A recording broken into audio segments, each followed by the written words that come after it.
तस्वीर में विराजमान माता जी को प्रणाम। आप सभी को नमस्ते।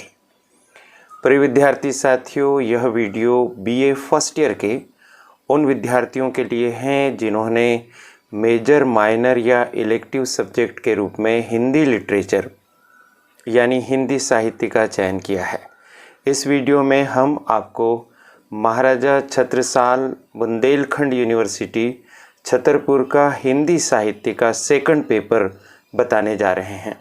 जैसा कि आपको पता ही है कि मेजर सब्जेक्ट का सेकंड पेपर ही माइनर सब्जेक्ट वालों को और इलेक्टिव सब्जेक्ट वालों को देना है। तो इस तरह से जिन्होंने हिंदी साहित्य को मेजर सब्जेक्ट के तौर पर लिया उनके काम का भी यह वीडियो है, और जिन्होंने इसको माइनर और इलेक्टिव विषय के तौर पर चुना है उनके लिए भी यह वीडियो अत्यंत महत्वपूर्ण है। इस वीडियो के लिए जो हमें पेपर प्राप्त हुआ है वह पेपर हमें मिला है आदरणीय डॉक्टर चंद्रावती निराला मैम के माध्यम से। उनका बहुत बहुत आभार। वे इस समय टीकमगढ़ जिले में स्थित शासकीय महाविद्यालय पलेरा में पदस्थ हैं और उनके सौजन्य से ये पेपर हमें प्राप्त हुआ। तो आइए हम पेपर शुरू करते हैं।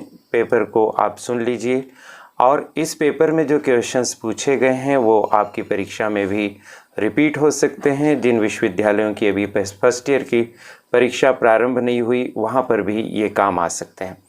यह पेपर 70 अंकों का है, 3 खंडों में विभाजित है। खंड अ में अति लघु उत्तरीय प्रश्न पूछे गए। प्रश्नों की संख्या 3 है और प्रत्येक प्रश्न के लिए 2 अंक रखे गए हैं। तो इस तरह से 6 अंक का अति लघु उत्तरीय ये खंड है।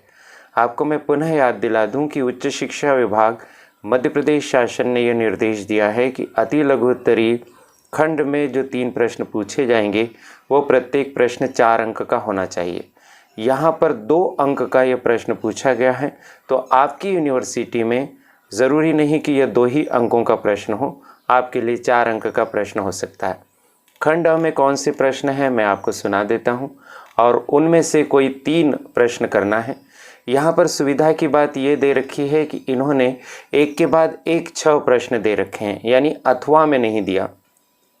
इसका मतलब यह है कि 6 में से किन्हीं 3 प्रश्नों को करने की सुविधा रहेगी। यह सुविधा काफ़ी अच्छी होती है। सुन लीजिए आप प्रश्न, और इन प्रश्नों को आप अपनी नोटबुक में नोट कर लीजिए, इनके उत्तर तैयार कर लीजिए और याद कर लीजिए।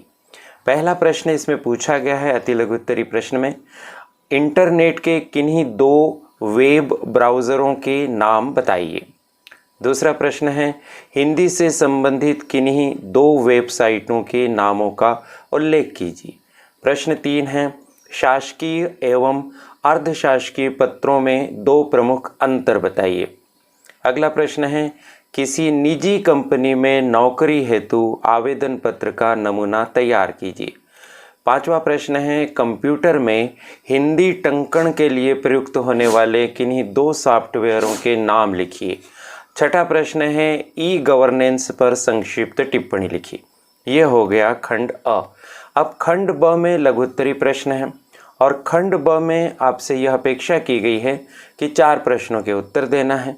प्रत्येक प्रश्न के लिए 9 अंक हैं।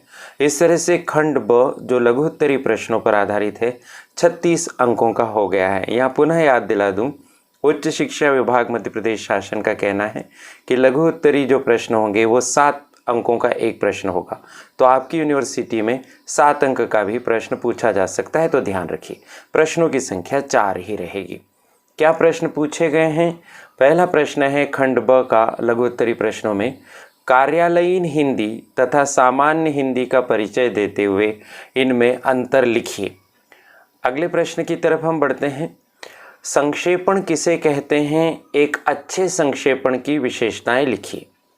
नेक्स्ट क्वेश्चन है आभासी कक्षाओं का परिचय देते हुए आभासी कक्षाओं के महत्व को रेखांकित कीजिए। अगला प्रश्न है यूनिकोड फ़ॉन्ट पद्धति क्या है?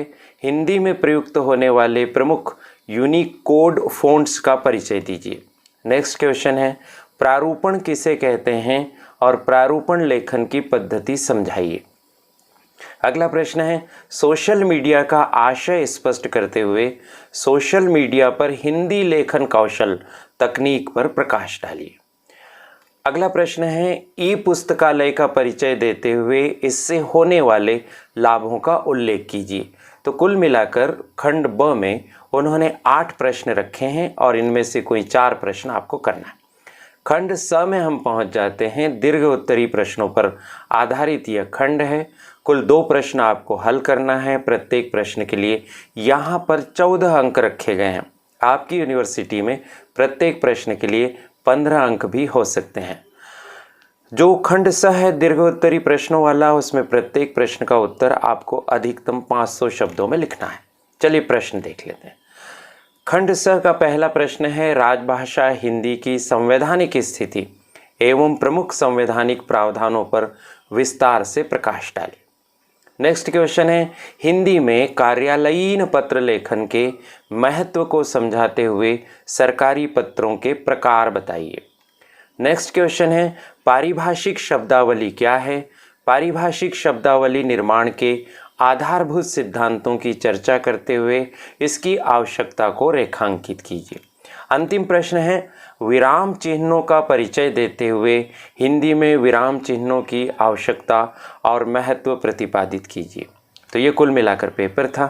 इसमें जो प्रश्न आए हैं उनमें से अधिकांश प्रश्न करियर एडवाइस चैनल के हिंदी साहित्य के सेकंड पेपर के IMP वाले वीडियो में से पूछे गए हैं। अगर अभी तक आपने वो वीडियो नहीं देखा है तो इसी वीडियो की डिस्क्रिप्शन बॉक्स में उसकी लिंक देने का प्रयास किया जा रहा है। आप उस वीडियो को देखिए, उसमें पूछे गए प्रश्नों को सूचीबद्ध कीजिए, उनके उत्तर तैयार कीजिए और परीक्षा देने के लिए अपने आप को एकदम से तत्पर कर लीजिए। यह करियर एडवाइस चैनल है। इस चैनल ने मुझे अपनी बात कहने का अवसर दिया। इसके लिए चैनल की संचालिका प्रीति गुलवानिया जी और उनकी टीम के प्रति बहुत बहुत आभार। आपको बहुत बहुत शुभकामनाएं। नमस्कार।